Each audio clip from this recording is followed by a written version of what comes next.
Machine 400 target తో సార్వత్రిక సమరానికి సన్నద్ధమవుతోంది బీజేపీ. విపక్షాలకు ఏమాత్రం ఛాన్స్ ఇవ్వకుండా దూకుడుగా ముందుకెళ్తోంది. షెడ్యూల్ విడుదలకు ముందే 100 మంది అభ్యర్థులతో తొలి జాబితా విడుదల చేసేందుకు రెడీ అయిందని హస్తిన వర్గాల టాక్. కేంద్రంలో హ్యాట్రిక్ కొట్టడమే లక్ష్యంగా లోక్సభ ఎన్నికల కసరత్తులు వేగవంతం చేసింది Bharatiya Janata party. Election schedule రాకముందే ఎన్నికల్లో పోటీ చేసే అభ్యర్థుల తొలి జాబితాను విడుదల చేసేందుకు రంగం సిద్ధం చేస్తోంది. ఫిబ్రవరి 29న 100 మందితో బీజేపీ ఫస్ట్ లిస్ట్ రిలీజ్ అవుతుందని సమాచారం.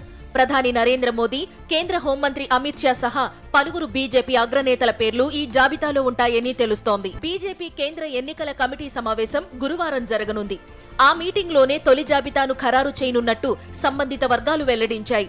దేశవ్యాప్తంగా 543 లోక్సభ స్థానాలుండగా ఈసారి సొంతంగా 370 సీట్లలో జయకేతనం ఎగరేయాలని టార్గెట్ గా పెట్టుకుంది కమలదళం. ఎన్డీఏ కూటమికి 400కు పైగా స్థానాలు గెలవాలని భావిస్తోంది. 2014, 2019లో ఉత్తరప్రదేశ్లోని వారణాసి నుంచి ఎంపీగా గెలిచారు ప్రధాని మోదీ.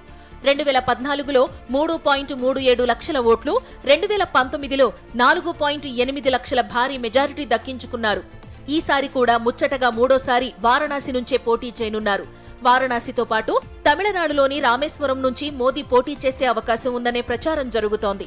ఇక కేంద్ర హోంమంత్రి అమిత్ షా 2019 ఎన్నికల్లో గాంధీనగర్ నుంచి లోక్సభకు ఎన్నికయ్యారు. బీజేపీ కురువృద్ధుడు ఎల్కే అడ్వాణీ సీటు ఇది. ఈసారి కూడా అమిత్ షా ఇక్కడి నుంచే పోటీ చేయనున్నారు. అలాగే లక్నో నుంచి రక్షణ మంత్రి రాజ్నాథ్ సింగే కొనసాగే అవకాశం ఉంది. సార్వత్రిక ఎన్నికల్లో విజయంపై పూర్తి ధీమాతో ఉంది బీజేపీ. అందుకే 400 సీట్ల టార్గెట్ ను చేరుకునేందుకు సర్వశక్తులు ఒడ్డుతోంది. ఎన్డీఏలోని పాత మిత్రులతో చర్చలు జరుపుతోంది.